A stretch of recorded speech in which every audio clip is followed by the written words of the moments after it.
Donne la parole. Bonjour et bienvenue dans Parcours.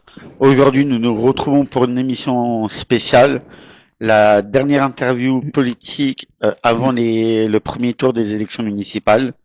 Ouais. Bonjour Loïc. Bonjour Elvis. Bonjour Monsieur Pereira. Bonjour. Loïc, bonjour Elvis. Ouais. Je te laisse l'honneur de commencer la première question. D'accord, ça marche, pas de souci. Pouvez-vous du coup vous présenter en quelques mots pour les personnes qui vous ne connaissent pas encore? Je suis très inquiet s'il y a encore des gens qui me connaissent pas. Philippe Pereira, j'ai toujours 47 ans, mais quelques jours de plus que la dernière interview, puisqu'on est en répétition.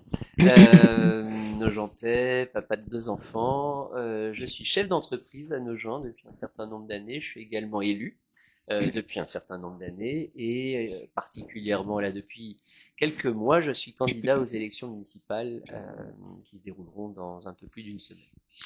Qu'est-ce qui vous a poussé à vous investir dans la vie publique de votre commune? Fondamentalement le fait de pouvoir contribuer au bien-être commun, vraiment d'avoir un rôle dans la société, d'apporter ma pierre à l'édifice, ma toute petite pierre à l'édifice. Mais je suis pas de ceux qui critiquent pour la beauté de la critique, et voilà, s'il y a quelque chose qui me plaît pas particulièrement, j'essaie d'agir, j'essaie d'être utile, j'insiste là-dessus sur le fait d'apporter ma pierre à l'édifice, d'être utile à la société. Puis c'est aussi une façon d'être une part entière de cette société, de créer lien avec les autres. Pour moi, c'est très important. On avance beaucoup plus et on va forcément beaucoup plus loin tous ensemble. Ok. Selon vous, quelles sont les 3 qualités essentielles pour diriger efficacement une ville comme la nôtre? Être à l'écoute, d'abord. Être à l'écoute pour être sûr qu'on ne soit pas à côté de la plaque, ça c'est essentiel. Avoir l'esprit d'équipe, parce que ça n'est pas une aventure personnelle, une ville ne se gère pas seule, isolée dans sa tour d'ivoire. Et enfin, avoir une vision, et si possible la vision la plus large possible pour nous emmener le plus loin possible. Ok. Si vous êtes élu, y a-t-il un ou deux projets phares que vous souhaitez absolument accélérer ou défendre d'ici le début de votre mandat? Alors, d'ici le début du mandat, faire en sorte que je sois élu pour la semaine qui vient. Non, mais sinon, en termes de projets, il y en a beaucoup, mais en termes de projets phares, il y en a un qui est évident, qui est le projet de marché. Et il ne faut pas considérer qu'à ce stade, même s'il est extrêmement avancé, que ce soit un projet qui soit complètement bouclé et définitif. Il y a beaucoup de choses à faire autour du projet des Halles de Nogent, du cœur de ville, parce que je pense que dans l'esprit originel de ce projet, il y a toute une vision globale à avoir, non seulement sur le fait de réintégrer le marché dans ces nouveaux locaux et d'en assurer la dynamique évidemment, mais au-delà, de travailler sur le lien commercial avec la Grand Rue, d'en faire un lieu de rencontre réel, un lieu de convivialité, d'aménager les abords du marché d'un point de vue urbain, c'est-à-dire en termes de mobilité, de voirie, de déplacement, et puis d'environnement aussi, parce que c'est l'une des dernières occasions qui nous est donnée d'avoir une main forte et une marque forte sur un endroit emblématique de notre ville, c'est-à-dire le centre-ville. Donc ça, c'est un projet à accompagner jusqu'au bout et dans les meilleures conditions possibles. On pourrait parler de plein d'autres choses, mais l'autre projet auquel nous à cœur, parce que c'est quasiment l'un des projets emblématiques, c'est celui de création d'une médiathèque, une nouvelle médiathèque, pas une nouvelle médiathèque, une médiathèque moderne qui se substituerait à la bibliothèque et qui soit un endroit non seulement de culture et de savoir, mais un endroit justement de rencontre, de convivialité, d'échange, de débat, et qui serait l'emblème, disons, l'emblème concret, matériel de la politique culturelle que nous souhaitons avoir pour nos jeunes. Ok. Quelles sont vos priorités à court et moyen terme pour améliorer concrètement le quotidien des habitants? Pour améliorer le quotidien des habitants, déjà, alors, tout le programme va dans le sens d'améliorer le quotidien des habitants, sinon ça ne sert à rien de s'engager. Mais on pourrait parler de toute la problématique. Alors, du point de vue des infrastructures, on a tout le sujet de la rénovation, de l'entretien, de la rénovation et de l'amélioration des équipements publics. Et ça concerne à la fois la voirie, à la fois les trottoirs pour permettre des mobilités plus pratiques et plus sécures, parce que on a vu que petit à petit, quelles qu'en soient les raisons, l'état de la voirie s'est dégradé. C'est un sujet qui est très souvent évoqué par les Nogentais lorsque nous les rencontrons. Il y a un vrai travail à faire et important et de fond. Il va falloir investir sérieusement. Améliorer le quotidien des Nogentais, c'est aussi par exemple améliorer les infrastructures pour les associations. Lorsqu'on pratique un sport ou qu'on pratique une activité culturelle et qu'on a besoin de recourir aux équipements sportifs ou équipements publics comme les gymnases, on voit que certains se sont beaucoup dégradés au cours des dernières années et qu'ils ont besoin d'un vrai coup de frais rapidement. Donc voilà, travailler sur les infrastructures, y compris les écoles d'ailleurs, qui ont besoin d'être rénovées pour certains d'un point de vue thermique. On a vu l'année dernière, quand il faisait très chaud, on demandait aux parents de garder leurs enfants à la maison, ça c'est pas acceptable. Donc vraiment travailler beaucoup sur tout l'aspect de rénovation et d'entretien des bâtiments publics et des équipements publics.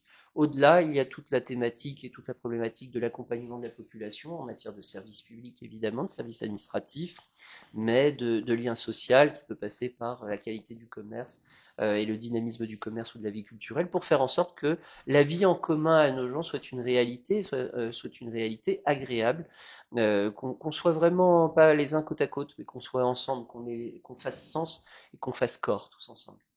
Ok. Quel est votre constat sur l'état des trottoirs et de la propreté de la ville? Alors, sur l'état des trottoirs, Elvis, on vient d'en parler à l'instant, quand Ok. je parlais de la question de l'entretien de la voirie. On voit beaucoup plus de nids de poules, des effritements, des trottoirs qui commencent à bouger, à onduler, alors pour différentes raisons, mais les intempéries peuvent l'expliquer, la pousse des arbres à certains endroits, il y a les racines qui se répandent, mais d'une façon générale, c'est quelque chose qui s'entretient et qu'on ne peut pas juste s'entretenir avec des rustines en mettant un coup de goudron ici et un coup de ciment là-bas. Donc il y a un vrai travail à faire et comme je le dis, je le répète, ça n'est pas une invention de ma part, c'est que sur les marchés, dans la rue, lorsqu'on échange avec les Nogentais, jamais comme avant, on évoque aujourd'hui beaucoup l'état de la voirie. Donc il y a un travail global et sur tous les quartiers à opérer. En matière de propreté, alors oui, il y a un travail à faire du côté de la municipalité, toujours, mais il faut aussi qu'on assume tous notre part de responsabilité. Si certains et si d'aucuns considèrent que la ville n'est pas propre ou pas comme elle devrait l'être parce qu'elle est relativement propre tout de même, c'est aussi parce que les Nogentais ne le sont pas, certains ne le sont pas. Alors, il ne s'agit pas de jeter la pierre, c'est sensibiliser la population à la propreté de la voirie, y compris en matière de déjection canine ou de dépôt sauvage. Là, on en a juste devant nous, là, devant la vitrine, vous voyez, on a un Oui. exemple. Bon, une poubelle jaune qui, à mon avis, n'a pas que des emballages et des bouteilles en plastique à l'intérieur. Il y a plein de sacs en plastique tout autour. Bon, ça n'est pas acceptable. Il faut ensuite qu'on ait un système de passage et de nettoyage rapide aussi de la part des services municipaux et peut-être une réflexion à avoir au niveau du territoire, parce que vous savez que la compétence de la propreté et notamment de la collecte des ordures ménagères est une compétence territoriale. Et là, on peut avoir, je pense qu'il va falloir l'avoir à terme, une réflexion sur la fréquence des passages pour les différents bacs. Je pense qu'on utilise moins aujourd'hui les bacs marrons qu'on les utilisait par le passé. Par contre, les bacs jaunes sont souvent plus pleins. Alors peut-être qu'il y a quelque chose à revoir en termes de fréquence de passage et de réflexion sur le type de collecte qu'il faut avoir. Ok. Quel est votre constat sur le sentiment d'insécurité et de problèmes de lumière au niveau de certains quartiers dans la ville? Le problème de lumière. Oui. Ouais, c'est Parce qu'on peut intéressant. dire ça peut correspondre aussi à l'insécurité. Oui, C'est pour ça, du coup, intéressant. j'ai mis les deux dans la question, en fait. Ouais, vous avez raison, Loïc. Je pense que c'est intéressant parce que c'est un rapprochement qui est souvent fait. On sait que depuis la période de la crise énergétique, il y a eu des actions notamment sur l'éclairage et on s'était dit que pour faire des économies, et il y avait un motif pour ça, hein. Le coût de l'énergie était exorbitant pour la ville et on s'est dit on va réduire d'abord la période ou la durée d'éclairage de la voie publique, on va allumer un petit peu plus tard et éteindre un petit peu plus tôt, Et puis ensuite, on s'est dit aussi qu'on allait nuancer ou en tout cas revoir l'intensité de l'éclairage sur la voie publique. Alors, je crois que c'est resté. Disons qu'aujourd'hui, Ouais. l'éclairage qui paraît insatisfaisant pour certaines personnes provient de cette époque-là. Il y a effectivement des rues aujourd'hui qui ne sont pas toujours éclairées de façon comment dire, assez confortable pour qu'on puisse s'y déplacer sans inquiétude et même sans la peur de tomber ou de se prendre un pied dans le trottoir. Et c'est vrai pas que sur des petites rues qu'on pourrait dire périphériques, mais même sur la grande rue Charles de Gaulle, quand vous prenez le début de la grande rue Charles de Gaulle et que vous passez sous certains arbres, bien sûr qu'à la belle saison, quand il y a des feuilles dans les arbres, on ne voit rien le soir quand on passe, même avec les réverbères. Bref, il va falloir y penser parce que je pense que c'est un moyen de ramener en tout cas un peu de confiance, de faire en sorte qu'on soit moins intimidé, et notamment peut-être des personnes plus vulnérables ou les femmes, lorsqu'elles se déplacent en soirée à Nogent, qu'elles n'aient pas le sentiment d'être en risque. Derrière, sur le sentiment d'insécurité, vous parlez du sentiment, je ne sais pas si c'est un sentiment ou une réalité. Nogent n'est pas un coupe-gorge, ce n'est pas une ville dangereuse, mais il n'empêche que quand on est victime d'insécurité, de violence ou d'incivilité, ça n'est agréable pour personne et ça peut suffire à vouloir que les choses soient faites. Sujet très clairement pour moi, c'est un fondamental. La sécurité, ça ne devrait même pas être dans un programme politique parce que c'est un service public fondamental qu'on doit assurer, mettre en fonctionnement les caméras de vidéosurveillance, revoir le fonctionnement des effectifs de la police municipale et s'assurer aussi qu'on ait à nouveau une brigade de police municipale efficace et présente sur le terrain la nuit, puisque ça n'est pas le cas actuellement. Mais voilà, je pense qu'on aura vite fait de lutter contre ce sentiment, c'est tant qu'il y en a. Quelles mesures concrètes envisagez-vous pour végétaliser davantage la ville et les îles et lutter contre les îlots de chaleur? Ouais. Là aussi, c'est intéressant de prendre le sujet au travers de la thématique des îlots de chaleur, parce que, alors, parfois, certains peuvent nous reprocher de faire ce qu'on appelle du greenwashing, c'est-à-dire qu'on veut tout repeindre en vert, on veut mettre de la végétalisation partout, parce que c'est la mode. C'est pas une question de mode. Il faut toujours voir pourquoi on veut le faire. Alors, on peut avoir des ambitions en matière de biodiversité, de végétalisation agréable pour l'esthétique, ok. Mais à la base, aujourd'hui, on se rend bien compte, et là, les beaux jours arrivent, ils arrivent de plus en plus tôt d'ailleurs, mais on a vu et on voit à quoi peut ressembler nos gens en période de canicule, en période de forte chaleur. On est dans une rue et dans un quartier qui est très peu végétalisé, et sortir dans la rue Paul Bert ou rue Théodore Honoré quand il fait très chaud, c'est comme de marcher sur un grill. Donc les îlots de chaleur, c'est une réalité, il faut lutter contre cela autant que possible. Il y a un travail à faire sur la désimperméabilisation des sols déjà pour permettre à la terre de respirer. C'est un premier point à faire. Donc systématiquement, lorsqu'il y a des travaux à faire sur la voirie, se demander si on ne peut pas désimperméabiliser avant de rebitumer ou réimperméabiliser, savoir si c'est vraiment indispensable, c'est le premier point. Ensuite, sur la végétalisation. Il n'est pas facile de végétaliser un cœur de ville comme le nôtre, qui est extrêmement dense, avec de petites rues. Il n'est pas facile de planter des arbres partout, parce que parfois on a l'impression, on se dit mais pourquoi il n'y a pas d'arbres dans cette rue, là il y a 5 mètres carrés de libre, pourquoi il n'y a pas d'arbres? Ben, souvent on a des problèmes liés au réseau souterrain qui font que aujourd'hui beaucoup de concessionnaires nous refusent la possibilité de planter des arbres. Alors on peut travailler sur la végétalisation sans forcément n'avoir que des arbres. On peut travailler sur de la végétalisation verticale, des plantes grimpantes sur les murs, travailler sur des canopées par exemple. Ça, j'aimerais bien qu'on arrive à développer un ou deux espaces où l'on installerait des canopées, c'est-à-dire des couvertures naturelles, végétales. Travailler sur des ombrières, en tout cas créer plus d'ombre dans la ville, y compris en profitant des espaces privés et en encourageant les habitants à planter des arbres dans leur jardin et à faire en sorte que leurs arbres, qu'ils comprennent que les arbres qu'ils plantent dans leur jardin profitent à l'ensemble de la population. Ok. Avez-vous des solutions pour améliorer la sécurité des piétons et des cyclistes au niveau de certaines zones dans la ville?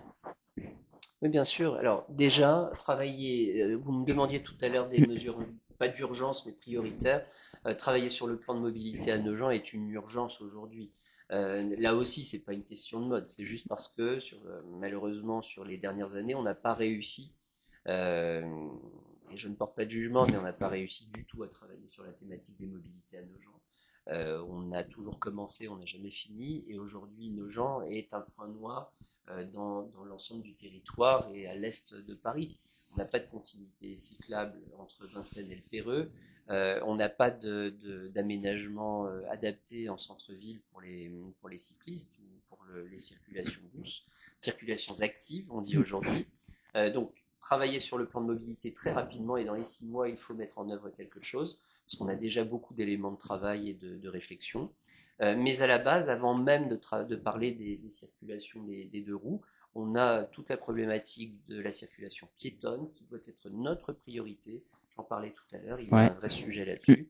Et le plan de mobilité passe d'abord par le plan de mobilité des piétons et ensuite par celui des 2 roues. Okay. Sans pour autant négliger l'aspect automobile. Et il y aura forcément un travail à faire. D'abord revoir la question du plan de stationnement sur l'ensemble de la ville, parce qu'il y a sans doute des pistes d'amélioration, et travailler sur ce qu'on appelle le trafic de transit. Toutes les voitures qui traversent Nogent, au Grand Rue Charles de Gaulle, il faut savoir qu'il y a 2 voitures sur 3 qui ne sont pas des voitures nogentaises qui se déplacent en centre-ville pour venir en centre-ville, elles sont juste en transit. Il faut qu'on réfléchisse à cela pour réduire l'impact de ce trafic de transit. Okay. Souhaitez-vous mettre en place des outils d'accompagnement pour les créateurs d'entreprises? Ouais, c'est une super question. Je suis pas sûr que vous l'ayez posée la première fois. Elle est d'autant plus intéressante. Vous savez, je suis chef d'entreprise. On a fondé notre entreprise avec mon épouse à Nogent et on est très heureux qu'elle ait pu prospérer à Nogent, en tout cas partir de Nogent et aujourd'hui se développer, mais toujours avec cet ancrage. Ouais, pour moi, c'est très important. C'est d'autant plus important que il y a un phénomène que les chefs d'entreprise connaissent tous, notamment ceux qui démarrent, et aussi les professions libérales, les auto-entrepreneurs, c'est celui de la solitude du chef d'entreprise. Se lancer, c'est une démarche très solitaire. Et se maintenir, c'est encore une démarche très solitaire. Et il faut qu'on puisse couper la solitude du chef d'entreprise, c'est-à-dire l'accompagner, le conseiller, l'encourager. Et pour ça, il y a des structures, il y a évidemment les chambres consulaires, chambres de commerce, chambres des métiers. C'est pas toujours évident d'en ouvrir la porte, d'aller vers cela, parce qu'on a tellement à faire quand on lance une entreprise qu'on va à l'essentiel. La première préoccupation, c'est de trouver des clients. Donc d'aller chercher de l'aide quand on n'arrive même pas à identifier les besoins qu'on a, c'est très difficile. Donc ces structures-là, le coworking, mettre en place des espaces de coworking parce que ce sont des espaces d'émulation, d'échange qui vont nous permettre aussi de développer, d'avoir de nouvelles idées, de nouveaux contacts et de développer des réseaux. Il y a une superbe association à Nogent et qui d'ailleurs englobe plusieurs villes du territoire qui est Vivre et Entreprendre, dont je suis membre d'ailleurs, et qui a vraiment un grand intérêt en matière d'accompagnement des chefs d'entreprise. Il faut, c'est vraiment le dynamisme de base d'une société, c'est la création entrepreneuriale. Selon vous, quel point la police nationale ou la police municipale pourrait améliorer au niveau de certains vols, que ce soit des voitures ou autres, qui peuvent être ciblés? Bon, après, je sais pas si ça arrive sur nos gens, mais bon, ça doit arriver à Nogent comme ailleurs, peut-être moins. Je pense que ça arrive moins à Nogent, mais tout parce que de après, même. moi, j'ai été victime d'un vol. Bon, pas d'une voiture, parce que j'en ai pas, mais de ma trottinette et tout. Et ouais, en fait, Ouais. c'est ça le sujet. On peut dire qu'il n'y a pas une grande délinquance à Nogent, qu'il n'y a pas Mais un il peut y gros en avoir, problème ouais, il peut y avoir un violence petit ou taux de menace. délinquance. Il doit y avoir un taux de délinquance, mais à mon avis, peut-être faible. Oui, mais en tout Ouais. cas, voilà Loïc, on vous a volé votre trottinette, ça vous a pas fait plaisir, ça a Non. un coût pour vous et c'est Bah, en plus, désagréable. j'étais allé au dentiste, je sors du truc, je vois un peu ma trottinette, je fais, c'est bizarre. Je pensais que j'avais attaché là, en plus. Ouais. Mais ce qui est bizarre, parce qu'en plus, comment Ouais. le truc ça s'est passé, parce qu'en fait, ils ont réussi à piquer ma trottinette tout en laissant l'antivol sur place.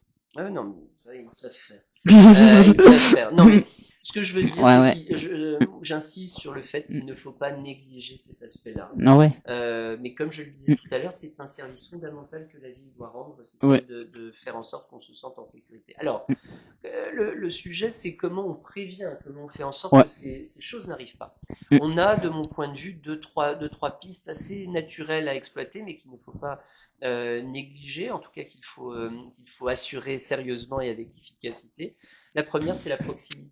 Ouais. C'est faire en sorte que notre police municipale soit avant tout une police de proximité, qu'on se connaisse, qu'on les connaisse, qu'on Ouais. sache, qu'on puisse échanger, qu'ils sachent aussi où il faut être, avec quelle population il faut échanger, où il faut avoir un œil un peu plus ouvert, qu'on soit vraiment dans cette démarche de proximité, c'est important. Ouais. En termes de prévention aussi, il y a le fait qu'on dissuade les délinquants d'agir. Et la dissuasion, elle passe aussi, par exemple, par la vidéoprotection. La vidéoprotection, c'est faire en sorte que les caméras dans la rue soient installées aux bons endroits. On sait quand on en installe une à un endroit, ça va repousser ailleurs. Donc faire en sorte qu'on prévient ce genre de phénomène. Mais que la vidéoprotection à Nogent, elle soit efficace, ça veut dire déjà que toutes les caméras fonctionnent. Ce qui n'est pas tout à fait le cas aujourd'hui, d'après ce que j'ai compris et d'après ce que l'on sait. Et enfin, c'est que si ces caméras elles fonctionnent, c'est qu'il y ait des agents de police municipale derrière, qui regardent les écrans et qui surveillent, qui puissent intervenir très rapidement. Parce que c'est pas non plus, on n'est pas dans le Bronx, et donc si une caméra fonctionne et qu'on voit le gars passer avec votre trottinette Loïc de 2 ou 3 rues plus loin, qu'on puisse peut-être intervenir. Bref, il faut une réactivité, il faut pouvoir faire très vite, faire en sorte que notre police municipale dispose des moyens utiles pour qu'on prévienne les actes d'incivilité et de délinquance et qu'on ne soit pas malheureusement en train de les réparer, parce que réparer derrière, on sait que c'est beaucoup plus dur. C'est ça, ouais. Quelle est votre vision pour la commune dans 10 ou 20 ans? Ah, bonne question. Elles sont toutes bonnes d'ailleurs, je vais vous dire ça à chaque fois. Vous allez voir, à chaque fois je vais vous dire une très bonne question, mais c'est parce qu'elles le sont. À 10 ou 20 ans, ou même 20 ou 30 ans, nos gens, alors qu'on en maintienne les spécificités les plus remarquables. C'est-à-dire une ville agréable, une ville de proximité, une ville géographiquement, on va pas pouvoir l'enlever d'où elle est. Donc elle est entre la Marne et le bois, ça c'est génial, mais qu'on fasse en sorte déjà que ça se soit préservé et que ce lien existe entre ces différents atouts. Alors, en assurer le caractère agréable, c'est-à-dire vivable, que ce soit une ville qui soit à nouveau connue à l'est de Paris pour ce qu'elle est. Ça n'est pas le cas aujourd'hui, malheureusement. Il y a quelques années, quand vous parliez de Nogent à votre entourage qui n'habitait pas à Nogent, ou que vous disiez, on vous demandait à Paris, ça t'habites où? J'habite à Nogent-sur-Marne. Il y a quelques années, on vous disait plein de choses sur Nogent. Vous pouvez vous dire, c'est une super ville où je suis allé passer l'après-midi en bord de Marne.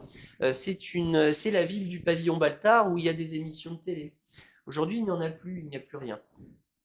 Et ben ça, c'est dommage, c'est regrettable. Aujourd'hui, quand vous parlez de Nogent, les gens savent à peu près, c'est une station sur le RER, mais on vous dira pas, à Nogent, c'est parce qu'il y a des concerts qui se déroulent là-bas. Nogent, c'est parce qu'il y a des émissions de télé qui se déroulent là-bas. Nogent, c'est parce qu'il y a une grande entreprise qui est installée, ou un festival de musique, ou un festival littéraire, ou un festival de théâtre. On ne vous le dit pas. Et ben dans quelques années, si nous sommes aux manettes, et ben je vous assure qu'on en parlera. C'est important parce que quand on aime sa ville, eh bien, il y a un élément supplémentaire, c'est vrai aussi pour son pays. Quand on aime sa ville ou son pays, l'élément supplémentaire, c'est d'en être fier. Et c'est de se dire, quand j'en parle, les gens ils disent, ah, t'as de la chance de vivre là-bas, parce que moi je connais, j'en ai entendu parler, j'aimerais bien y vivre. Et ben ça, c'est une dimension supplémentaire qu'il faut savoir cultiver, parce que ça nous donne le sourire. Après, ce sera une ville où on se déplacera facilement, ce sera une ville où effectivement il y aura sans doute plus de végétalisation, et que les équipements publics, les équipements à disposition soient des équipements dont on se plaigne pas et on se dise moi j'ai envie d'aller faire du sport à tel endroit, j'ai le choix, j'ai envie je sais pas, de sortir pour voir une exposition de photos, il y aura une exposition dans la rue, où il y a un festival de théâtre, et ou surtout j'ai envie de consommer, je vais faire mes courses à Nogent, et ben le samedi matin, je sais pas, je vais au marché parce que c'est un super marché, c'est le meilleur marché de l'Est parisien, et ça peut l'être, et qu'après j'ai déjeuné sur place parce qu'il y a une super brasserie, il y a un food court dans le marché, génial, et l'après-midi, je consomme dans la rue parce que je trouverai à peu près tous les services dont j'ai besoin, y compris du prêt-à-porter, y compris des marques intéressantes. Justement, quand j'étais la semaine dernière au salon de l'agriculture, Ouais. il y a un exposant, c'est ce qu'il me disait. Il me dit, ah, je connais Nogent, c'était la ville où il y avait toutes les guinguettes, les émissions de télé, Voilà. et Voilà. Bah aujourd'hui, on n'a plus tout ça. c'est ça.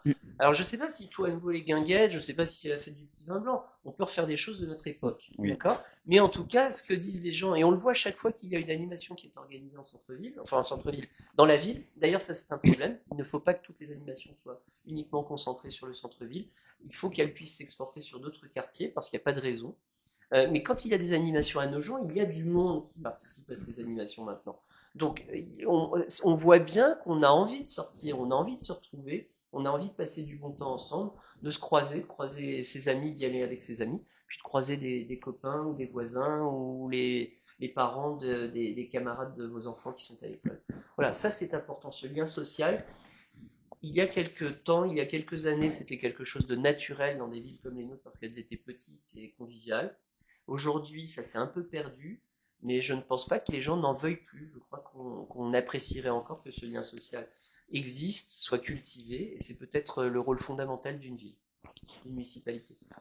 Pensez-vous qu'il faudrait peut-être faire des moments de sensibilisation au niveau des déchets pour les habitants ou même les gens qui passent, pour éviter les dépôts de déchets sauvages comme vous en avez parlé juste un peu plus Bien sûr, il y a deux choses. Plutôt, Il y a ouais. de la sensibilisation Ouais. parce que moi je suis sensible à la sensibilisation. C'est-à-dire que l'idée c'est essayer de faire comprendre aux gens qu'on peut pas faire ça parce que c'est mauvais, c'est pas bien, ça donne une mauvaise image, c'est insalubre. Il y a des problèmes d'hygiène aussi. On n'a pas envie d'avoir des rats dans nos gens ou des sacs éventrés dans la rue. C'est pas agréable, c'est pas normal non plus. Oui. Il y a tout qui est mis en place pour cela. Il y a des poubelles. Des bacs à déchets. Il y a des points de collecte également à certains endroits qui sont spécifiques à cela. Pour les encombrants, on peut peut-être réfléchir, peut-être que le système actuel de prise de rendez-vous n'est pas efficace. Mais alors parlons-en, essayons d'autres choses. Dans certaines villes, c'est une prise de rendez-vous comme aujourd'hui. Vous appelez le territoire et il passe. Peut-être que passer la semaine d'après, c'est trop loin pour certaines personnes, parce que j'imagine que si vous avez des choses qui vous encombrent, un électroménager qui va plus, qui tourne plus, un matelas qui prend de la place, vous n'avez pas envie de le garder pendant 10 jours dans votre appartement. Mais quand même, en principe, quand on achète, celui qui vous vend est censé les reprendre. Mais si ça n'est pas le cas, bon, c'est pas non plus une raison pour le mettre en bas de son immeuble sur le trottoir. Alors peut-être qu'il faut plus de réactivité sur la collecte. Peut-être qu'il faudrait une collecte régulière, comme c'est le cas dans d'autres villes, c'est-à-dire qu'ils passent une fois par semaine, toujours le même jour. Bon, on peut réfléchir à ça, mais on ne peut pas accepter que certaines personnes ne fassent pas attention à ça. Il faut leur expliquer pourquoi. Et derrière, il y a peut-être un moment où, si les règles ne sont pas respectées, il faut aussi sanctionner. Ouais. Quelle action pour dynamiser l'emploi local, notamment pour les jeunes et les seniors et les personnes en reconversion? Alors, ça n'est pas une compétence propre de la ville, mais malgré tout, la compétence du développement économique, tout à l'heure on parlait de l'accompagnement des chefs d'entreprise, c'est en principe une compétence qu'on a attribuée ou qu'on a déléguée en quelque sorte au territoire. Ceci étant, il y a un système, le principe de subsidiarité, c'est agir au plus près du terrain de la façon la plus efficace. Rien ne nous empêche à nos gens de faire le lien entre les demandeurs d'emploi et des personnes qui cherchent à entrer dans la vie active et les structures qui existent. Et d'ailleurs, c'est dans notre programme, il y a différents sujets. Je voudrais les prendre en deux étapes. Il y a d'abord la thématique des jeunes et de l'accompagnement des jeunes vers la vie active. On y tient parce que pour moi c'est quelque chose de très important. On voudrait mettre en place un système de mentorat, un dispositif de mentorat et d'accompagnement au stage. Alors, deux choses. Un réseau d'accompagnement au stage ou une bourse de stage en demandant aux Nogentais qui veulent bien et qui ont les moyens de le faire de se proposer pour être tuteur de stage. Aujourd'hui, c'est très dur de trouver un stage quand on est en troisième, quand on est en seconde et qu'on n'est pas dans une famille qui a des réseaux et qui a des connaissances. C'est pas facile de trouver un stage et si on avait une bourse de stage avec des professionnels, des actifs nogentais qui proposent de prendre un jeune en stage dans leur structure, là où ils travaillent ou dans l'entreprise qu'ils ont créée, ce serait un truc génial parce que ça permettrait aussi aux jeunes d'ouvrir de nouveaux horizons et de découvrir peut-être des activités ou des métiers qu'ils ne connaissent pas. Et ça, il n'y a rien de plus simple que de le faire au niveau local. Donc la bourse de stage pour les uns.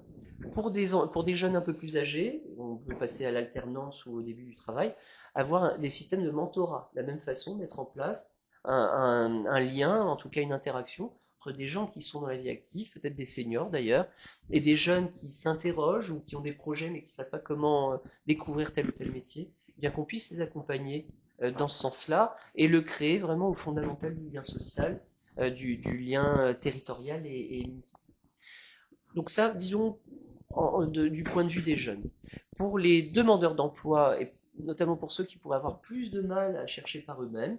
Il y a aujourd'hui des dispositifs qui existent, évidemment, Pôle emploi, alors France Travail plutôt, et il y a une association super efficace aussi à nos gens qui travaillent aussi sur plusieurs villes du territoire, qui s'appelle Vise Emploi 94, et Vise Emploi est une structure qui fait un accompagnement dans la dentelle, c'est-à-dire très individualisé, un accompagnement des demandeurs d'emploi, et vraiment les accompagner sur tout le cycle de recherche d'emploi, y compris, par exemple, pour certains, sur l'apprentissage de la langue, et sur savoir se présenter, aller vers les bonnes personnes pour trouver un job. C'est une structure qui est soutenue par le territoire, qui est logée au Péreux dans un endroit agréable mais un peu caché d'ailleurs, qui mériterait à être plus visible. Et j'aimerais beaucoup pouvoir faire en sorte que la ville, ou qu'il puisse y avoir un lien avec la ville, notamment quand on les installe à la boutique éphémère, pour renforcer leur accompagnement. Je suis désolé, hein, Elvis, je vous fais bailler. Non, désolé, c'est moi qui me suis réveillé il y a pas longtemps, désolé. Pendant l'interview. Non. J'ai eu Envisagez-vous de créer ou de relancer des marchés comme style les producteurs locaux, nocturnes ou voire thématiques? Ouais, je pense qu'il faut tout essayer. Alors, je pense que là, sur le marché central, on a une bonne dynamique. Ça vous fait rire, les bêtises que je raconte. Sur le marché central, on a une super dynamique et il va falloir la maintenir. J'évoque souvent, d'ailleurs, sur la question du marché central, un enjeu qui est peut-être pas il faut pas avoir peur de l'intégration du réemménagement des commerçants du marché provisoire vers les nouvelles halles, mais il y a quand même un sujet qu'il ne faudra pas négliger et j'aimerais bien qu'on puisse en tout cas le poser sur la table en lien avec les commerçants, c'est que la réintégration ou l'intégration du nouveau marché ne se traduise pas par une augmentation des prix. L'une des bonnes choses sur ce marché, c'est qu'il y a une diversité extraordinaire de commerçants et une diversité de produits et de prix. Et parfois, on a des phénomènes quand on crée un nouveau marché, on voit soudainement une augmentation de prix pour plein de raisons. Hein. Ça ne veut pas dire que les nouvelles installations ne coûtent pas aux commerçants, mais c'est un risque parce que ça pourrait enrayer la dynamique.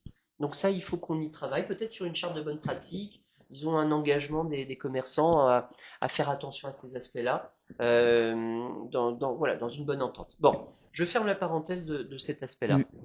Sur les différents types de marchés, je sais que sur le nouveau marché, on aura un coin de circuits courts et de produits bio, notamment en travaillant avec des maraîchers de la région. Ça, c'est une excellente chose. Il faut mettre en avant ce type de produit, aussi en essayant de travailler sur les prix pour que ce ne soit pas non plus des prix exorbitants qui privent les personnes qui n'en ont pas les moyens de produits de qualité. Mais par ailleurs, on pourrait envisager, je pense qu'il y aurait quelque chose à faire, peut-être de façon un peu plus excentrée sur le port, ou dans le quartier de Baltard, par exemple, profiter de ces espaces-là, du Baltard. Pourquoi pas pour y faire un marché mensuel, un marché bio mensuel, quelque chose dans le genre. Il faut y réfléchir, je ne sais pas si c'est la bonne idée, parce que des fois on se fait des idées et la réalité commerçante en est une autre, la réalité économique en est une autre. Et je voudrais finir par un sujet, ceux qui me connaissent savent que ça me tient à cœur, parce qu'on l'évoque trop peu souvent. On parle beaucoup du grand marché, on a mis beaucoup de moyens pour le refaire. Il y a un sujet sur le marché Leclerc qui aujourd'hui est un peu en perte de vitesse, depuis un certain temps d'ailleurs. Il a besoin d'être redynamisé. Je serais plutôt partisan de réfléchir à sortir le marché Leclerc du sous-sol où il se trouve, de l'avoir en extérieur. Je ne sais pas bien où, mais peut-être aux alentours du RER A. Et vous parliez du marché nocturne. Je pense que ça pourrait être intéressant de réfléchir, en tout cas en expérimentation. Il faut essayer les choses. Quand on a une idée, on essaye. Si ça marche, banco. Si ça marche pas, on revient à ce qu'on avait avant. Mais pourquoi pas essayer un marché nocturne le vendredi, ou en tout cas un marché de fin de journée, aux abords du RER A. Je suis sûr que ça pourrait donner un coup de boost au marché local. Si vous deviez résumer votre projet, votre vision en 3 ou 5 mots, lesquels seraient-ils? Ah oui, l'histoire des mots. Je peux pas faire des phrases et dérouler tout mon projet. Parce que là vous endormez Elvis. Non, pas du tout. Ça va. Je suis réveillé, ça va. Non, plus sérieusement, 3-5 mots, qu'est-ce que je peux vous dire? Dynamisme, écoute,